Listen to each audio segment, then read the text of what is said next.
Here's the thing nobody tells you about becoming a diplomatic hostage inside the most feared palace in the known galaxy. It doesn't start with violence. It doesn't start with a war or a treaty signing gone wrong or some alien commander deciding humanity needs to be put in its place. It doesn't start with anything dramatic at all, honestly. It starts with you saying something stupid, something so stupidly, accidentally funny, that the most powerful undead monarch in 4-star systems genuinely laughs for the first time in 300 years, and then decides, very calmly, that you're never leaving. That's how it started for me. My name is Rowan Calloway. I'm 34 years old. I grew up in a mid-sized city in New Zealand. I studied xenolinguistics at Auckland International, and for 6 years I worked as a low-level diplomatic translator for the Terran Outreach Bureau. I translated shipping contracts, mostly, agricultural agreements, the occasional trade dispute over mineral rights in the Outer Belt. I was, by every measurable metric, unremarkable, the kind of person who eats lunch alone and doesn't mind it. The kind of person whose coworkers would forget his name if he transferred departments. I was not the kind of person who should have been sent to the Vanthos court. Nobody was, really. The Vanthos court is, well, let me explain it properly, because if you're reading this, you probably know the name but not the reality of it. The popular image is all red lighting and marble and Gothic drama. And sure, there's some of that. But what the documentaries don't capture is the pressure of it. The way the air in that palace sits differently in your lungs, heavier than it should be, like the atmosphere itself is paying attention. The way every surface is perfectly clean in a way that suggests not cleaning, but the absence of anything alive long enough to make a mess. The Vanthos court is roughly 4,000 years old. It predates human writing. It predates, by my estimation, human ambition. And its queen, Sovereign Aritha's Vale, has ruled it for 312 of those 4,000 years. I was sent there to deliver a formal apology. Humanity had 3 weeks prior accidentally destroyed one of her supply convoys. A navigation error. A perfectly avoidable, completely embarrassing navigation error involving a junior pilot, a miscalibrated jump drive, and a convoy carrying what turned out to be 12,000 units of the Vanthos court's preferred synthetic blood supplement. Which is, look, synthetic blood isn't blood. I want to be clear about that. The Vanthos don't feed on living beings anymore. They haven't for centuries. The supplement is a manufactured compound. But it does contain human-derived plasma proteins, and the fact that humanity had blown up 12,000 units of something with human proteins in it was being read by the court and by several outer system diplomatic observers as either an act of war or a catastrophic insult, depending on who you asked. The Bureau needed to send someone. They needed someone who spoke High Vanthos, an extremely old dialect, spoken by maybe 40 people in the galaxy, most of them academics who'd never met an actual Vanthos in their lives. And they needed someone expendable enough that if it went wrong, the Bureau could claim it was a rogue junior delegate acting outside his authority. I was apparently both of those things. The shuttle they sent me on was a Category 3 diplomatic vessel, which sounds impressive and means almost nothing. It was clean and functional, and had a small meeting room with a table that was slightly too large for the space, which made it feel like the shuttle had been designed by someone who'd never actually sat in it. The pilot was a Kreth woman named Avessa who'd flown courier routes through Vanthos space for 11 years, and who told me, without any warmth whatsoever, that she'd drop me at the orbital platform and wait exactly 72 hours before filing an incident report. "What happens after 72 hours?" I asked. "I file the report," she said. "And then what?" She looked at me. She had 4 eyes, 2 forward-facing, 2 lateral, and she used all 4 of them. "And then the Bureau decides how much they want you back." That was the last cheerful conversation I had for a while. The Vanthos orbital platform was, I'm going to try not to be dramatic about this, but there's no neutral way to describe it. It was built from a material they call veilstone, which is a deep, dark mineral that absorbs light instead of reflecting it. So the platform doesn't gleam, it doesn't glitter. It just sits there in orbit, massive and lightless against the star field, and every approach light they have on it is calibrated in a spectrum that's slightly outside human comfortable vision. So the whole structure looks simultaneously like it's lit and like it's in shadow. They do this, I was told, not to intimidate visitors, but because Vanthos' visual perception runs different from most species. They see better in low light. The platform is calibrated for them.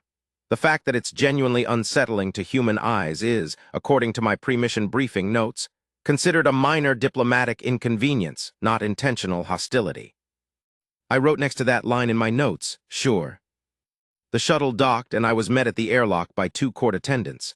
They were Vanthos, which means they were tall, pale in the specific way that suggests melanin was never part of their evolutionary inheritance, and moving with that particular economy of motion that I'd read about but hadn't been prepared for.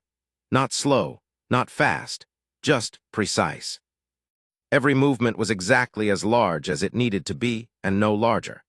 It was like watching people who had simply eliminated from their bodies every unnecessary gesture that humans spend their whole lives making. They didn't speak to me at the platform. One of them, a tall, angular figure in a deep blue coat, handed me a physical card. Paper.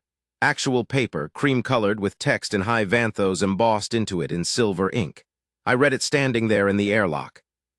It said, translated loosely, Delegate Calloway, the Sovereign Aritha's Vale has agreed to receive your formal address.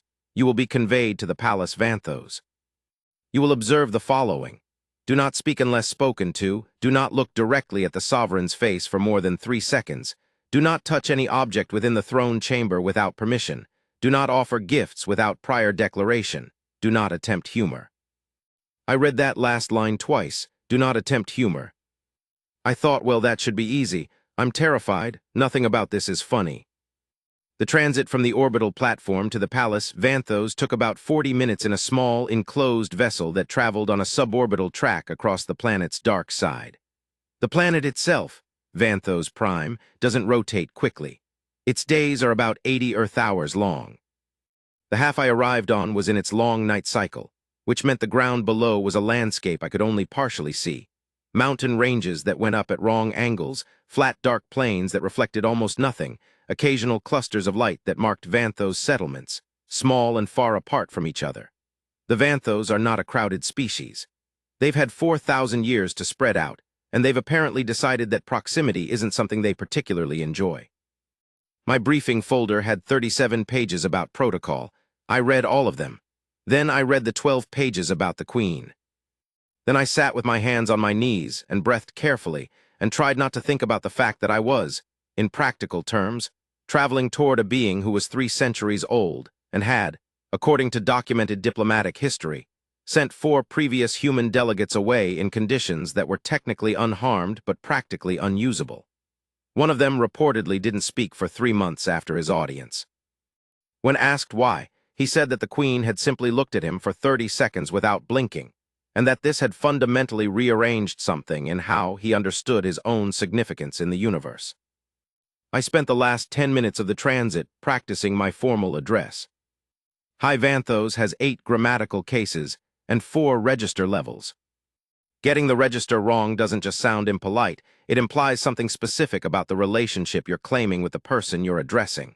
Use the wrong register downward and you're being dismissive. Use the wrong register upward and you're being sycophantic in a way that, in Vanthos culture, reads as mockery. I'd been drilling the correct register for weeks. I knew it. I was confident in it. I was confident in it right up until the moment the transit vessel stopped and the door opened, and I stepped out into the Palace Vanthos and discovered that nothing I had prepared for had actually prepared me for anything. You have to understand that I've read descriptions of the Palace Vanthos, multiple. Academic texts, travel accounts, the standard bureau orientation materials. They all attempt it and they all fail because they all make the same mistake of describing the palace's elements. The towers, the stone, the particular quality of the light, the temperature, and none of them describe the effect of it. The cumulative, immediate, full-body effect of walking into a space that is old in a way that has nothing to do with disrepair. Old in a way that feels architectural. Like the palace didn't get old, like it was built old at the beginning, and everything since then has just been it existing correctly. The receiving hall was big, not ostentatious big, not show-off big. Just genuinely large in the way that things built for beings who have hundreds of years to plan their surroundings tend to be large. The ceiling was high enough that I couldn't clearly see the top of it in the low light. The floor was veilstone, that same light-absorbing material from the orbital platform, but here it had been polished to a surface that caught and held the light from a series of bioluminescent panels mounted along the walls at intervals. And the effect was that the floor didn't reflect you back so much as it suggested you slightly, like a very dark mirror that had decided you were only marginally worth acknowledging. There were court members present, 20, perhaps 25, positioned along the walls and at the far end of the hall, all in various shades of deep blue and gray, and one or two in a dark crimson that I knew from my briefing meant court scholar rank. They were all looking at me. Not rudely, not aggressively, just looking, with the full, careful attention of people who have spent centuries developing the habit of observation and have long since lost any self-consciousness about it. The dais was raised about 4 steps from the hall floor, and on it was the throne, which is too small a word, honestly, but what else do you call it? A large, spare, dark structure that looked like it had been carved from a single piece of something and never decorated because decoration would have been an admission that it needed help. And in the throne, sitting with a stillness that was genuinely unsettling, not the stillness of someone trying to be still, but the stillness of someone for whom movement had long since become entirely optional, was Sovereign Aritha's veil. I stopped at the appropriate distance. 12 meters. I'd practiced this. 12 meters, formal address position, hands loose at sides, gaze directed toward her collarbone rather than her face to begin with. I had a moment standing there to actually process what I was looking at. She was, I don't know how to do this without sounding like I'm being sycophantic in the exact way the briefing warned me not to be, but I'm trying to write an honest account here, so. She was remarkable looking, not in a human beauty way, in an age way. In the way of someone who has had 300 years to become entirely herself, and has done exactly that. She was tall even seated, with hair so dark it was essentially the color of veil stone, pulled back from her face with a precision that suggested it had been that way for decades, and no one had suggested changing it. Her skin was that specific Vanthos pale, not sickly, not washed out, just light in the way of something that doesn't need sunlight to be what it is. Her eyes were the standard Vanthos dark, irises so deep a brown they read as black in low light. She was wearing the court formal, a layered structure in deep blue-black that looked like it had been made by someone who had very strong opinions about negative space, and she had her hands resting on the arms of the throne with that same economy of motion as the attendants. Still. Completely, almost offensively still. She looked at me. I delivered my formal address. I will say this for myself. I delivered it well. I got the register right. I got the phrasing right. I'd memorized the 37-line formal apology that the Bureau's Vanthos specialists had drafted, and I delivered all 37 lines with appropriate pacing and correct grammatical case endings, and what I believe was reasonably good pronunciation of the fricatives, which are notoriously difficult in high Vanthos. I stated the nature of humanity's error. I stated that it was an error and not an act of hostility. I offered the Bureau's compensation proposal, a replacement of the supply, plus a 5% additional offering as acknowledgement of the inconvenience. I concluded with the formal closing phrase. Silence. She looked at me for a long moment, not the 30-second look that the previous delegate had described.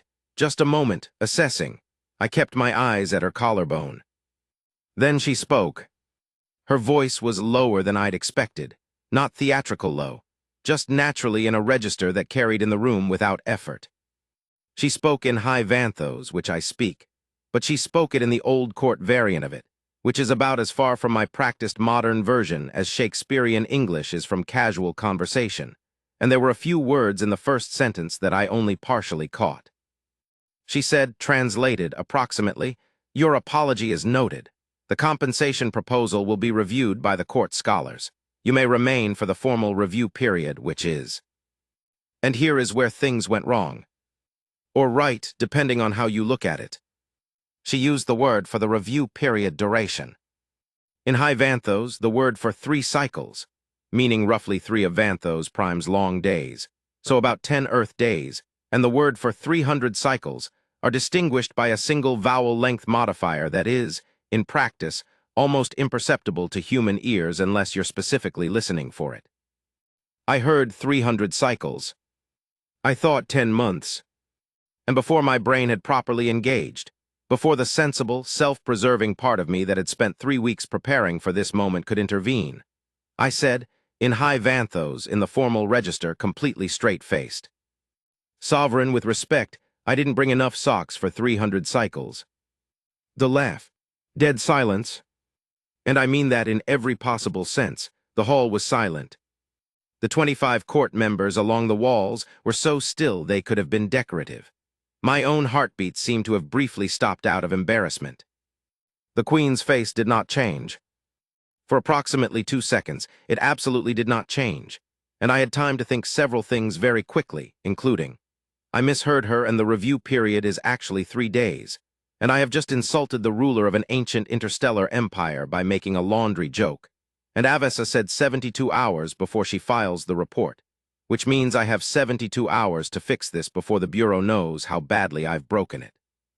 And then Sovereign Aritha's veil laughed. Not a polite noise, not a diplomatic acknowledgement of attempted humor, she laughed. It was a real laugh, brief, involuntary, the kind that escapes before you can decide whether to allow it. She raised one hand and covered her mouth a half-second too late, and the sound that came out of her was, I have thought about this since, trying to describe it, and the closest I can get is that it was the laugh of someone who had genuinely not laughed in a very long time and was slightly surprised by the physics of it. It lasted maybe 3 seconds, maybe 4. Then it stopped. She looked at me. I was standing there, frozen, in my formal diplomatic posture, having apparently made the vampire queen of Vanthos prime laugh for the first time in recorded diplomatic history. One of the court scholars behind me made a sound, very small, I couldn't tell what it meant. The queen looked at me for a long moment, and then she said, and I remember this exactly, because I replayed it in my head approximately 400 times in the days that followed, she said, in High Vanthos formal register. Delegate Calloway, the review period is 3 cycles, not 300. A pause. You may, however, stay as long as you need to acquire adequate footwear. The decision. The audience ended shortly after that. I was guided by one of the blue-coated attendants to the guest quarters, which is a phrase that doesn't at all capture what I was shown to, which was a suite of rooms in the east wing of the palace that were, individually, larger than my entire apartment in Auckland. The rooms were clean. The rooms were old. The rooms had bookshelves full of physical texts in languages I mostly couldn't read. A large bed built for a species that apparently favored significant sleeping surface area, and a window that looked out over the night side of Vanthos Prime, which was dark in a way that was nearly beautiful once you stopped expecting it to be otherwise. An attendant, a younger Vanthos, I thought, though age is genuinely difficult to read with them, brought me something to eat. It was not, to my relief, anything involving blood, synthetic or otherwise. It was a grain-based dish with something like vegetables and a sauce that was sharp and slightly bitter in a way that grew on you. I ate it sitting on the floor because the table and chairs were calibrated for Vanthos' height, and I hadn't figured out the adjustment mechanism yet. I was sitting there on the floor eating my alien dinner and thinking about what had just happened. The laugh. I'd made her laugh. In 11 years of Terran diplomatic engagement with the Vanthos court, since first contact, since the initial communications, since the slow, careful building of a relationship that had never quite warmed on the Vanthos side, no human delegate had ever made the Queen laugh.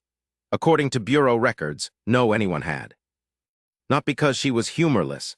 The records contain notes from court scholars who described her as possessing what they called refined appreciation for wit in the old style, which I'd understood to mean she had a sense of humor, just one calibrated for people who'd been alive for 3 centuries and had very high standards. And I'd hit it accidentally with a sock joke. I didn't know what that meant. I didn't know if it was good or bad or diplomatically neutral. I finished my dinner and then lay on the very large bed and looked at the ceiling and thought about it for a long time before I eventually fell asleep. I woke up to another card on the table beside the bed. Same cream paper, same silver ink, same High Vanthos embossing. It said, Delegate Calloway, the Sovereign Aritha's veil invites you to join her for the morning review, a standard court proceeding you may observe in the guest position. Attendance is voluntary. Should you choose to attend, you will be collected at the 7th hour. Should you choose not to attend, your current accommodations will remain available for the duration of the review period. I got up. I got dressed in the least wrinkled of my diplomatic clothes, and I waited for the 7th hour. Build tension. The morning review was held in a chamber I hadn't been shown on my initial transit through the palace.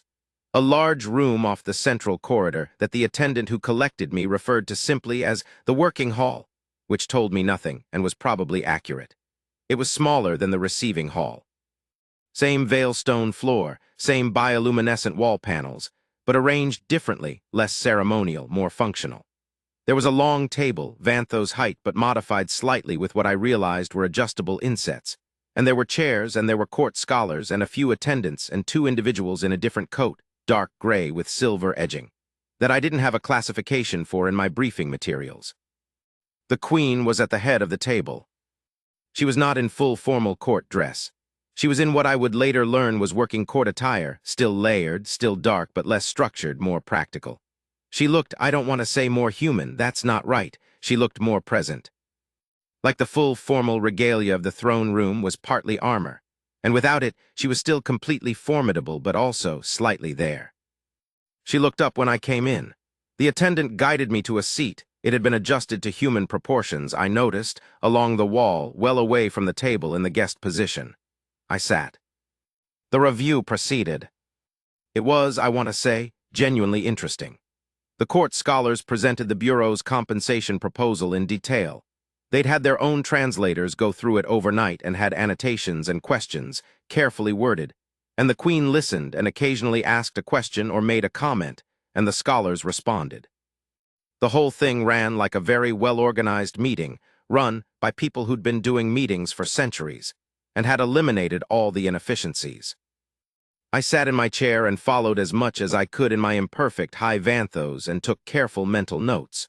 The register being used in the working hall was more casual than the formal court. It was closer to what I'd practiced, and I could follow about 80% of it. Sometimes I missed something and had to reconstruct meaning from context. At one point, about 40 minutes in, the Queen looked at me directly. Not with the formal, assessing look from the throne room, with something more like curiosity. She said, addressing me formally, "Delegate Calloway, you are following the discussion." It wasn't quite a question. I said in my best high Vanthos working register, which was slightly imperfect but functional. "Yes, sovereign, approximately 80% of it." She said, "Which 20% are you missing?" I said, "The court scholar on your left uses a verb form I haven't encountered, and the term for the fourth item in the compensation schedule. I know the word, but I'm not certain of the contextual register it implies here." She was quiet for a moment. Then she said to the scholar on her left, whom I'd been having trouble with, "Talon, use the simplified verb form the delegate is following." Talon, the court scholar on her left, turned and looked at me with an expression that I can only describe as the Vanthos equivalent of mild disbelief. He turned back to the Queen. He said in a slightly flattened tone, "Sovereign," which is apparently how you say as you wish when you disagree with the instruction but aren't going to say so out loud. He used the simplified verb form for the rest of the meeting. At the end of the review, maybe 2 hours total, the Queen stood, and the court rose with her, and I stood too, a half beat after them because I was still calibrating to the room's rhythms. As she left the table, she paused near where I was sitting. Near, not at, she maintained the formal distance, but she said, "Your high Vanthos is better than expected." I said, "It's also better than I expected, Sovereign. My supervisor did not believe I spoke it well enough for this assignment." She considered this. "Then your supervisor was incorrect." She left the hall. I stood there for a moment, then sat back down because my legs had gone slightly strange. The attendant who'd brought me there appeared at my elbow and said, in accented but clear standard galactic, "I'll take you back to your rooms." I said, "Thank you." Walking back through the corridor, I was aware, in a way I hadn't quite been before, that the palace was noticing me differently than it had the day before. The court members I passed in the halls were still giving me the full attention look, but there was something in it that had shifted. I didn't know what it meant yet. I was starting to suspect that something unusual was happening. I just didn't know the shape of it. The second day. The review period was 3 cycles, as the Queen had clarified. A Vanthos cycle is roughly 32 Earth hours, so 3 cycles was just under 4 Earth days. On the second cycle, I was again invited, a card, same paper, same ink, and again I attended. On the second day's review, the discussion had moved to the specifics of replacing the destroyed supply convoy, including logistics, timing, and the question of oversight. Who would verify delivery? What security protocols would govern the transit corridor? The Vanthos take logistics seriously. They take everything seriously, but logistics in particular because, and this is something I understood better after 2 days in the palace, the Vanthos live in a very long-term way. When you're 400 years old, and you've seen supply chains fail and be rebuilt and fail again, you develop very specific opinions about what makes a reliable one. Halfway through the session, one of the gray and silver-coated figures, the ones I hadn't been able to classify, raised a point about transit security that I recognized immediately as a misunderstanding. Not of intent, but of geography. He was referencing a specific jump corridor in Sector 7 that the Terran ships would be using for the replacement convoy, and he was describing its security parameters based on data that was, I was reasonably certain, outdated. The Sector 7 realignment had shifted that corridor's classification about 18 months ago. The Bureau had sent me updated star charts in my briefing packet.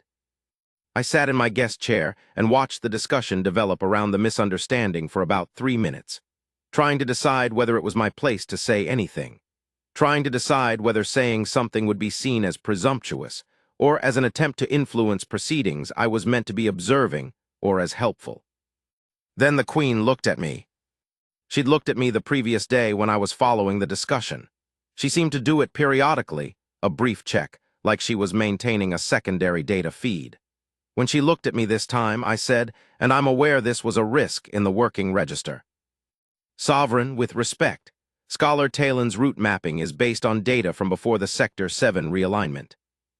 Silence. The gray and silver one, not Talon, the other one, turned and looked at me. His expression was not friendly. The Queen said, "Explain." So I explained. I gave the updated routing information from memory. I have a good memory for numbers and spatial data. It's one of the things that makes me decent at transit logistics work, which is most of what I'd done for the Bureau before this. I told them the updated corridor classification, the current security parameters, and the 3 checkpoint designations that had changed in the realignment. When I finished, there was a pause. Talon said something to the Queen that I caught only part of, something about verification. The Queen said, "We will verify, but the delegate will be correct." She was looking at me when she said it. Not with the assessing look, with something else, something I was still learning to read. She was right, I was correct. The gray and silver scholars spent the next 20 minutes pulling updated data and confirming the corridor change, and when they came back with it, the routing was adjusted and the discussion moved on. At the end of the session, the attendant who'd started bringing me back to my rooms each day. I'd learned his name by then, Siveth, a younger court member who was apparently assigned to manage the human guest, told me, walking back through the corridors, that Sovereign Aritha's veil had added something to my accommodations. I went back to the guest suite and found, on the table, a Vanthos data reader preloaded with what turned out to be a substantial chunk of the Palace Library's holdings on High Vanthos linguistic history, including 3 texts I'd been trying to find for my personal study for 2 years, and had assumed didn't exist in accessible form. I sat on the floor. I was getting used to the floor. The chairs were still not quite right, and I read for about 4 hours straight. The dinner. On the 3rd cycle, the invitation was different. Same paper, same ink, but the text said, "Delegate Calloway, you are invited to dine with the Sovereign Aritha's Veil and 4 members of the court. This evening, 8th hour. Attendance is voluntary." I read it 3 times. Then I called up Siveth. There was a communication panel in the room. I'd finally figured out how to use it, and I said, "Siveth, is this normal?" He said, and I'll remember the pause before he said it, which was slightly longer than his usual pauses, "No, Delegate, it is not." I said, "Is it concerning?" He said, "No, Delegate, it is unusual." I said, "Has it happened before? A human delegate invited to dine?" The pause again, "Not in my service." I asked how long he'd been in service. He said 64 years. Then he said, "If you want guidance on table customs, I can assist you." I said yes immediately. He spent the next 3 hours going over every aspect of Vanthos dining customs with me, which was a lot of them. The Vanthos take meals seriously in a way that is both philosophical and extremely specific. There is a whole system of what you eat, and in what order and what you say about it, and the correct responses to being offered something and the incorrect responses, and what it means if you eat too quickly or too slowly. And I absorbed as much of it as I could in 3 hours, and then I got dressed in the cleanest diplomatic clothes I had, and I went to dinner. The dining room was small by palace standards. A round table, which I later learned was specific. The queen uses a round table for gatherings she considers equals adjacent, a rectangular one for hierarchical ones. 6 chairs, all adjusted, I noticed, to approximately human proportions. The queen was already seated. With her were Talon, 2 court scholars I hadn't met, and one of the gray and silver ones, the one who'd been unfriendly during the routing discussion, who I now knew was named Scholar Commander Reith, and who was responsible for military logistics, which explained his feelings about route disputes. I took the open chair. The meal was long. Vanthos meals are long, not because there's a vast amount of food, but because each part of it is paced, and the pauses between courses are expected and not awkward, and there is conversation in those pauses, but it is, in the Vanthos style, measured. Not casual chatter, real conversation. Questions asked with genuine interest, answers expected to actually contain something. The queen asked me about Earth.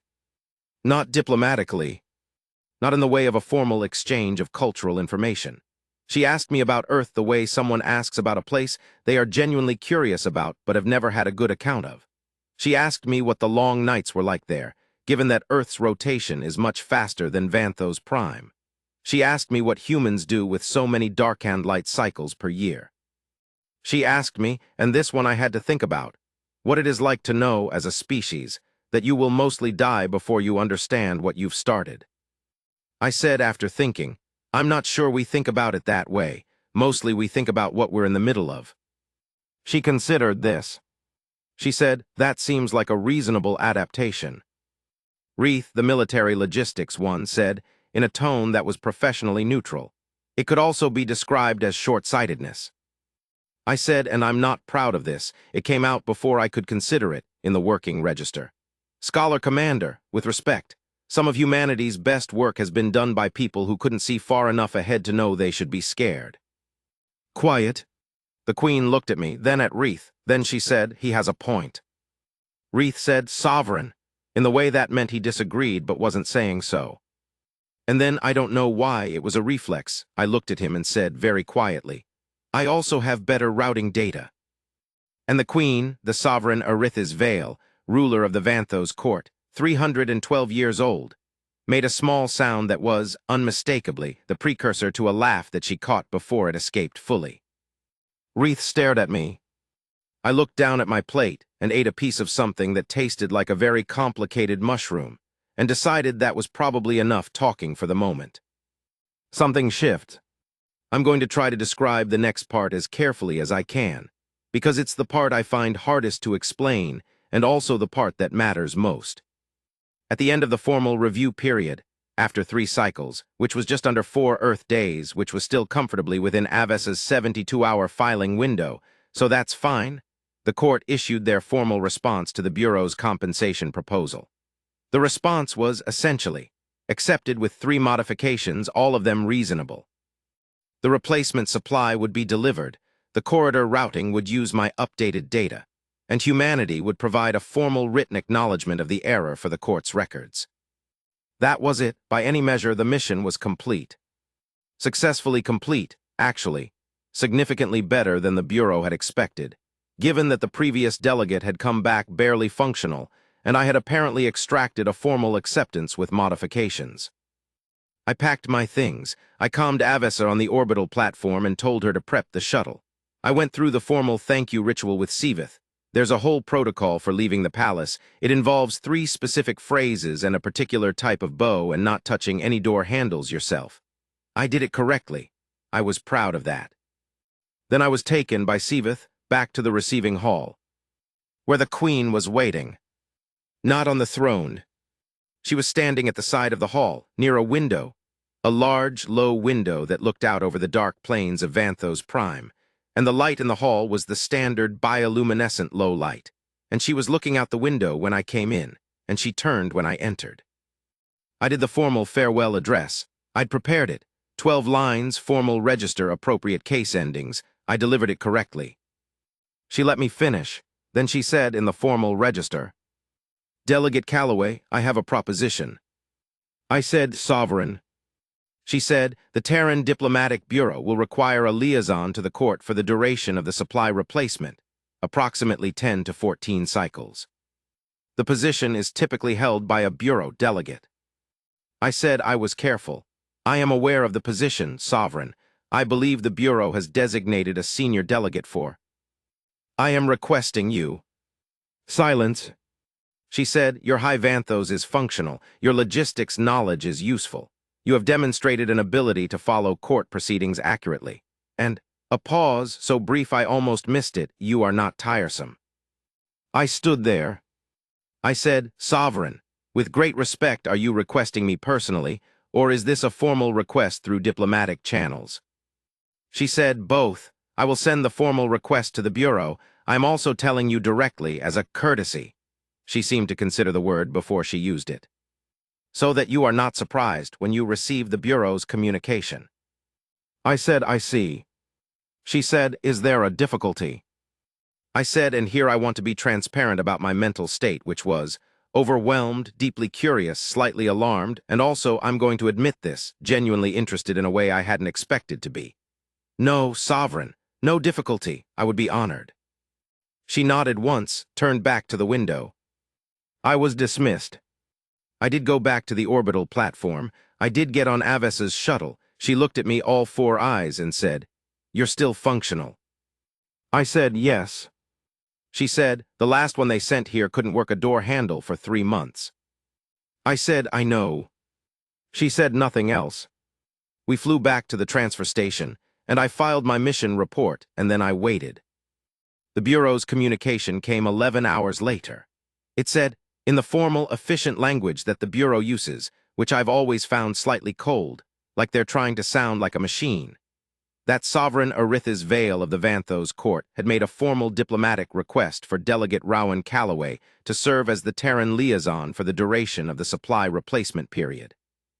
The Bureau was, the communication said, pleased to honor this request and proud to note that Delegate Calloway's conduct during the initial audience had exceeded expectations. It also said my SOC stipend would be increased. I'm serious.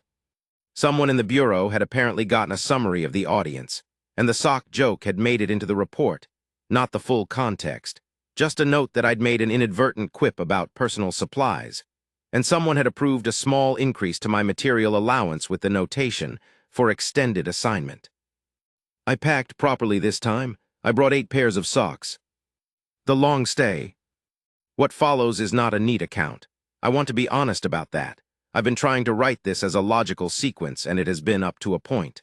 But the next 10 cycles, what was supposed to be 10 to 14 and became significantly more, those are harder to put in order. Not because they were chaotic, because they were, in a way, the opposite of chaotic. They were very quiet and very full, and the things that happened in them are harder to describe than the things that happened in the throne room on the first day, because the throne room was an event, and the 10 cycles were something else. Let me try. The palace, once you stop experiencing it as a diplomatic environment and start experiencing it as a place you live in, is different than it first appears. The initial impression, cold, old, heavy, lightless, gives way to something more complicated. The light in the palace isn't cold exactly. It's calibrated for Vanthos vision, which runs warmer into the infrared, and once you've been there long enough, your own eyes start adapting, and you start seeing the palace at something closer to how it's meant to be seen. The walls, which look dark and flat at first, have texture. Old texture, carved or naturally formed, I was never sure which, that catches the light in patterns that are different at different hours. The bioluminescent panels cycle through the day, brightening and dimming in a rhythm that matches the planet's actual light cycle even though you're inside and can't see the sky. After a few cycles, I found I'd started calibrating to it, waking when the panels brightened, feeling the day change. Siveth was, throughout all of this, my primary contact. He'd been assigned to manage my presence in the palace, and he took that job seriously with a complete absence of sentimentality. He wasn't unfriendly, exactly. He was professional. In the Vanthos sense of professional, which is to say that he was precise and competent and had no interest in performing warmth for the sake of appearances. If I needed something, he arranged it. If I had a question he couldn't answer, he found someone who could. If I was about to make a cultural error, he told me, usually in time. I asked him once, about a week into the extended stay, how old he was. He said 68 years. I said, that's young for a Vanthos. He said, yes. I said, is it strange, managing a human guest, given that I'll be. I wasn't sure how to finish this. He said, short-lived. I said I was going to say different, but yes. He thought about it, which was unusual. Siveth usually answered quickly. Then he said, less strange than I anticipated. I said, that's almost a compliment. He said, yes. And that was the end of that conversation, but after that he started doing small things, telling me unprompted when the food in the East Hall was something I'd expressed liking before, letting me know when a particular section of the library was going to be accessible that I'd asked about, that weren't part of his professional duties, and were, I think, his version of friendliness. The Palace Library is the most significant thing I saw there. More significant than the throne room, more significant than the working sessions, more significant than anything. It occupies an entire wing of the palace, a large, high-ceilinged space with the same veilstone floors and bioluminescent lighting, but quieter than the rest of the palace in a way that isn't just sound. It's the kind of quiet that belongs to places where a lot of thinking has happened over a very long time. The books, physical books, most of them, are organized in a system I spent 3 days trying to figure out and eventually had to ask Talon about, which was humbling because Talon still looked at me with mild disbelief at baseline. He explained the system, which is organized not alphabetically or by subject, but by what he called lineage of inquiry, books grouped by what questions they're trying to answer, regardless of when they were written or what subject they officially address. It is, once you understand it, a remarkable system. It means that a 400-year-old text sits next to something written last cycle, because they're asking the same fundamental question from different angles. I spent a lot of time in the library. I was there one afternoon, or what the panel light told me was afternoon, reading a text on Vanthos navigation history that was directly relevant to the supply convoy logistics, but that I was also reading because it was fascinating, when I became aware that someone else had come into the library. The Queen. I didn't see her at first. She came in from the far end and moved with that economy of motion, and the library was large enough that I only became aware of her when she stopped at a shelf about 15 meters from where I was sitting and selected a text. She didn't look at me. She sat at a large reading table on her side of the library and began to read. I sat on my side of the library and tried to continue reading my navigation history. It was slightly difficult. After about 20 minutes, she said, without looking up from her text in the working register, the navigation history in Section 12 has better maps. I said, I know, I was going to get to Section 12. She said, what are you currently in? I said, Section 7. The early exploration records. She said, the author of the Section 7 text had a bias toward southern corridor routes. It affects his reliability on the northern passages. I said, I noticed. He discounts 3 of the passages that are now primary routes. A pause, then you noticed. Something in the way she said it, not skepticism, more like recalibration, like she was adjusting an estimate. She said, what are you using the navigation history for? I said, the supply convoy routing. I want to understand not just the current corridor classifications, but the historical basis for them. If the Sector 7 realignment affected the northern passages, I want to know why those passages were originally considered secondary, because it might tell me what the realignment changed functionally, not just geographically. Quiet, she said, that is a more thorough analysis than the Bureau requested. I said, the Bureau requested a liaison. I'm attempting to be a useful one. Another pause. She looked up from her text, then across the library at me with the assessing look. I met it, because at that point I'd been in the palace long enough that I'd stopped looking at collarbones. She said, come sit at this table. I came and sat at the table. She slid a different text across to me, a thicker one, clearly older, with the cover worn down to something that was just texture. Section 12's companion text. Read this alongside the Section 7 material. I said, "Thank you, Sovereign." She said, "Arithis." I looked up. She said, "In this setting, you may use my name." I said carefully, "Arithis." She looked at me for a moment, then she went back to her reading. We spent the rest of that afternoon reading at the same table in the palace library, which is not something I'd expected to happen when I packed my 8 pairs of socks. The longer conversations. It didn't happen all at once. Nothing in the palace happened all at once. The Vanthos don't operate that way, and after a few cycles of living there, you start to stop operating that way too. It happened in increments. An afternoon in the library became a regular thing, irregular in scheduling but consistent in occurrence. The working sessions continued. The supply convoy logistics were genuinely complex, and my involvement, initially as observer, had drifted into something more active as my high Vanthos improved and my familiarity with the court's specific terminology grew. Talon stopped looking at me with mild disbelief. He started looking at me with something more like resignation, which I chose to interpret as progress. Reith, the military logistics scholar commander, remained professionally frosty for most of the second cycle. Then, during a particularly complex discussion about security checkpoints in the Northern Passage, I worked out a timing solution that he'd been trying to get right for 2 days, and he looked at me for a long moment and said, in a tone that was probably the equivalent of warmth for him, "Your spatial reasoning is not typical for a translator." I said, "I've been told." He said, "You have training beyond language." I said, "Logistics, yes. I did transit logistics for 5 years before moving to diplomatic translation." He said, "Why did you change?" I said, "I got bored with shipping contracts." He looked at me in the way that I'd come to understand meant he was revising an assessment. He said nothing else. But after that, he stopped angling his body slightly away from me in the working sessions, which for Reith was basically a hug. The evenings were different. I'd taken to spending the early evening hour on the window seat in my suite, which faced west and caught the last of what the palace's light panel system simulated as the long Vanthos sunset. I read, mostly. Sometimes I used the data reader to compose my daily report to the Bureau, which became, as the cycles went on, increasingly skeletal, because the Bureau wanted logistics updates, and I gave them logistics updates, and the rest of what was happening in the palace felt like it belonged to the palace. On the 6th cycle, I know it was the 6th because I'd been keeping a log, the Queen came to the East Wing. Not to the library. To the corridor outside my suite, which in palace geography is notable. The East Wing guest quarters are not adjacent to anything the court uses regularly. She didn't knock.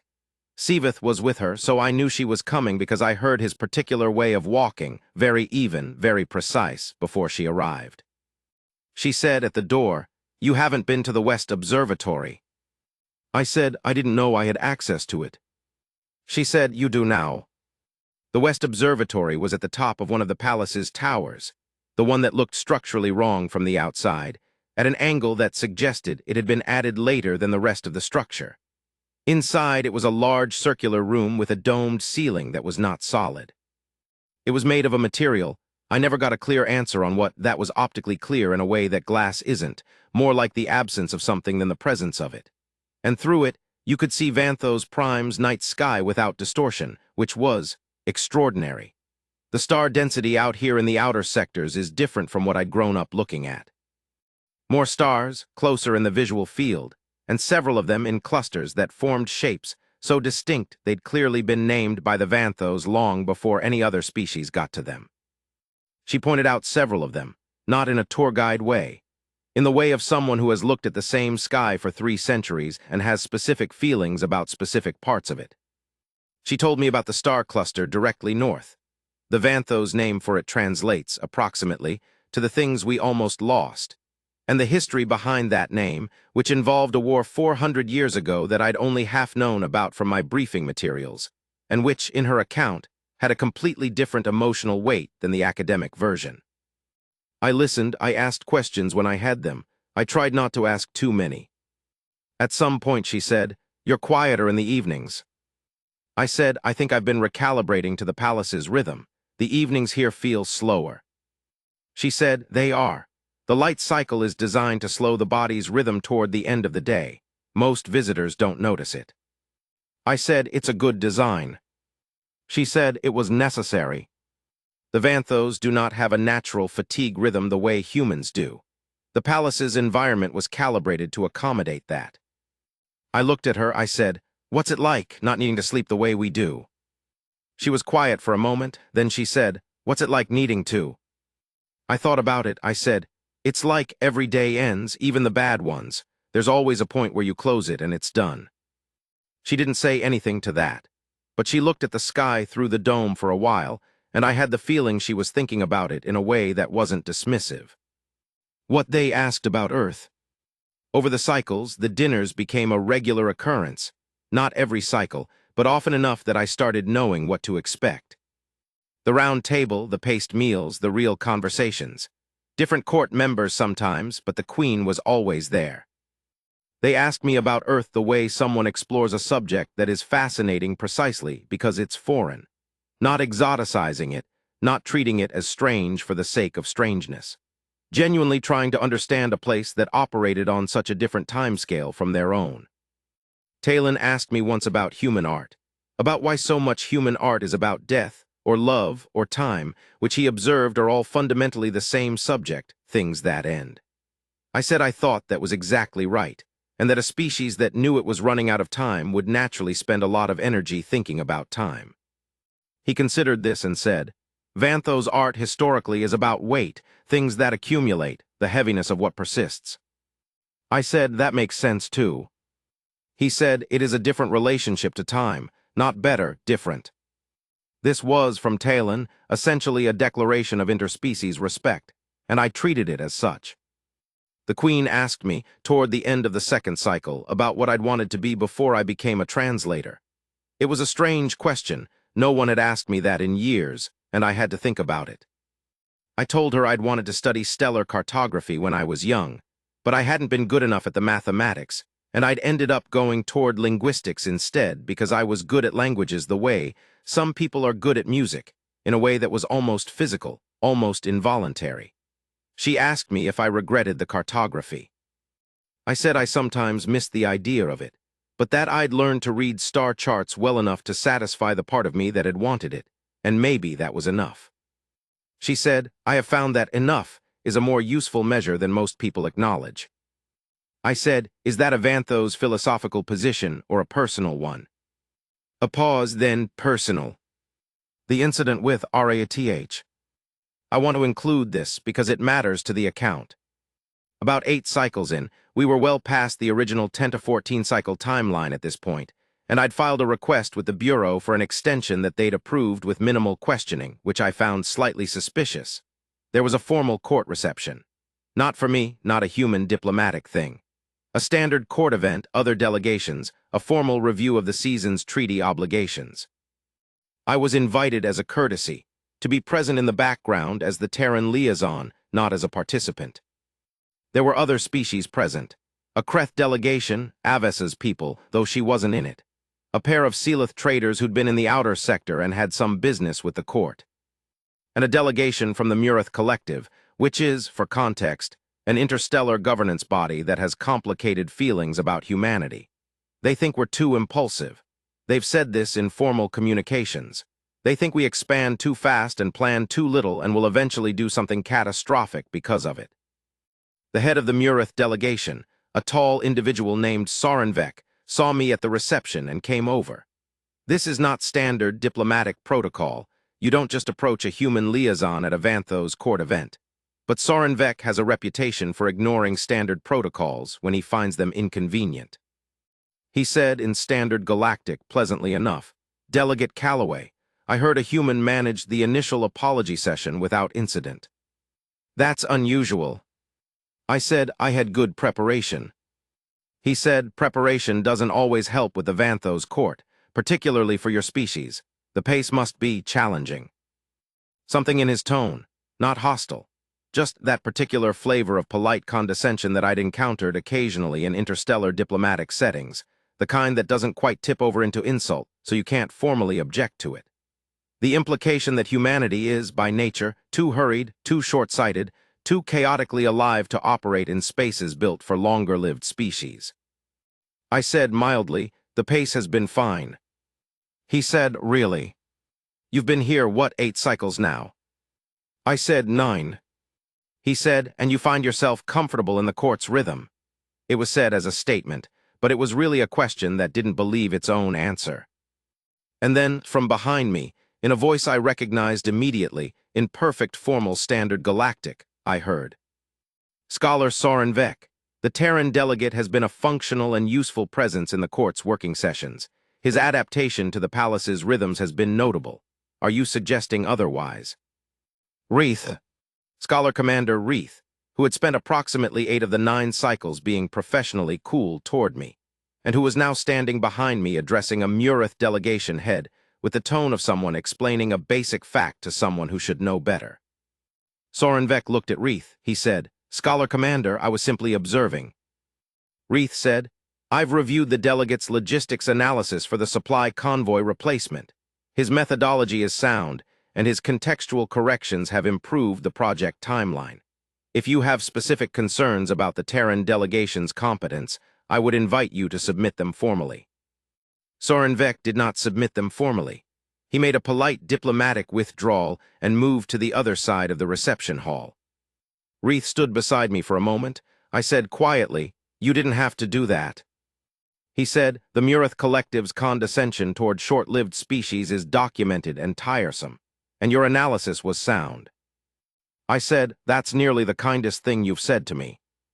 He said, do not make it significant. He walked away.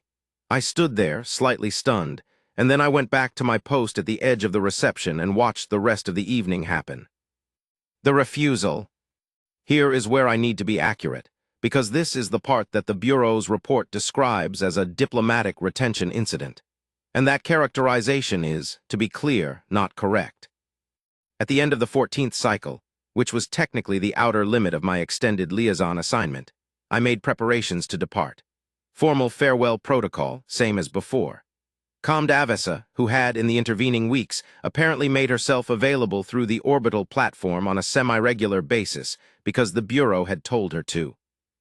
Packed my things, which were more than I'd arrived with because Siveth had, at various points, given me several physical texts from the palace library with a note attached each time saying, return material from the East Wing collection. Even though I'd never checked them out formally, and they were clearly gifts he was being professionally scrupulous about. I went to the receiving hall for the formal farewell. The Queen was in formal regalia. Full court dress, the layered dark-on-dark structure that made her look like she'd stepped directly out of 4,000 years of history. Throne, formal distance, formal register. I delivered my farewell address, correctly fully, all 12 lines. She listened. She said in the formal register, your service as liaison has been noted and appreciated by the court. I said, it was my honor, Sovereign. Pause. She said, the supply convoy replacement is complete. The formal agreement is closed. I said, yes. Pause. She said, however, the Vanthos court maintains a position of ongoing liaison, a continuous diplomatic presence from allied parties, distinct from the temporary assignment you've held. The position is rarely filled. I said carefully, I'm aware of the position, Sovereign. I'm not sure I qualify for. I'm offering you the position. Silence. I said, Sovereign. She said, the position carries a 3-cycle review period. You would retain your status with the Terran Bureau and report to both the court and the Bureau. The duties overlap significantly with what you have already been doing. I said, and I was trying to be precise, trying to think clearly in a situation where clarity was not easy. This is a significant offer. She said, yes. I said, may I ask why me specifically? A pause, a real pause, longer than her usual measured ones. Then she said, and she used the more personal register, not the full formal, the one she used in the library and the observatory, she said. Because you are not tiresome, because your analysis is useful, because you learn and you don't announce that you're learning, because, another pause, you made me laugh, and I find I am no longer inclined to let that be the end of it. I stood in the receiving hall. She said, the Bureau has been contacted. They have indicated the decision is yours. I said, can I have a moment? She said, of course. I turned away from the dais, looked at the window, the large, low one that looked out over the dark plains. I thought about my apartment in Auckland, which was a nice apartment, not large, with a good window that faced north and caught the morning light. I thought about the Bureau's offices, which were functional and well-organized and staffed by people who knew my name. I thought about the projects I'd been working on before this assignment, which were shipping contracts mostly, with occasional trade disputes. I thought about Avessa in the orbital shuttle, 4 eyes, 72 hours waiting to file a report. Then I thought about the library, Section 12 and its companion text, about Talon's resigned expression slowly becoming something more like respect, about Reith telling the Murith delegate that my methodology was sound, about the observatory and the sky through the dome and the cluster of stars called the things we almost lost, about sitting on the floor of this receiving hall eating alien dinner because the table was too tall, and how that had felt ordinary by the second day. I turned back. I said, I'll stay for the 3-cycle review period and we'll see. She said, that is acceptable. I said, Arith is. Her expression, across the formal distance of the receiving hall, in full court regalia, shifted by something very small, something that on a human face would have been the beginning of a smile. That was, to be precise about it, 12 cycles ago. The 3-cycle review became 6, the 6 became 12. I filed my 3rd extension request with the Bureau last cycle, and they approved it with, this time, a note from my direct supervisor that said, Calloway, when you get tired of the palace, we'll have a desk for you. No rush, which I'm choosing to interpret as warm. The palace is, I live in it now, practically. My rooms in the East Wing have been properly adjusted. The table and chairs are the right height. Seavith stops by in the morning with what he's identified, over 12 cycles, as my preferred breakfast, which is the Vanthos grain dish with the sharp, bitter sauce and a separate portion of something that the palace kitchen developed specifically for human nutritional requirements, and that tastes better than it has any right to. My high Vanthos is genuinely good now, not perfect. Talon still corrects me occasionally, in a tone that is no longer mild disbelief, but something closer to collegial irritation, which feels like an upgrade. Reith and I have developed a working dynamic that I would describe as mutual professional respect with a side of competition. He tests my analysis, and I test his assumptions, and we've been correct in approximately equal measure, which satisfies us both. The Queen and I'm going to try to say this correctly. We have dinners, we have afternoons in the library, we have the observatory on clear cycles when the dome is at its best. We have conversations that go for long enough that we lose track of time, which I didn't think was possible for a being who's had 3 centuries of practice with it. We disagree. We've had 2 genuine arguments, one about navigation theory and one about the history of the early Vanthos-Sealith trade routes, and both of them were satisfying in the way that arguments with someone who takes ideas seriously are satisfying. She has not laughed in public again, not that unguarded, involuntary laugh from the first day. But she has, in private, in the library, in the observatory, at the round table, made sounds that are the Vanthos equivalent of it. Brief, small, the precursor of something larger held back by 300 years of habit. I consider it progress. The Bureau's official record describes my current assignment as ongoing liaison, Vanthos Court, status, active. The Vanthos Court's records, which Talon showed me once, apparently as a form of trust, describe me as Terran diplomatic presence status, retained by sovereign request. Retained by sovereign request. I've spent some time thinking about that phrase, whether it means what I think it means, whether 3 centuries of caution and protocol and the careful management of a court that has outlasted every civilization it's ever encountered is beginning, in some very small way, to crack open. Maybe. What I know is this. I came here to deliver an apology for a navigation error involving 12,000 units of synthetic blood supplement. I got the register right.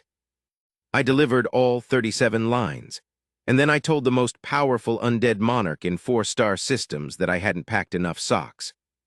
And she laughed. And now I live here. There's a moment sometimes late in the observatory when the bioluminescent panels have dimmed to their lowest setting and the dome is completely clear and the stars are at their densest and most real.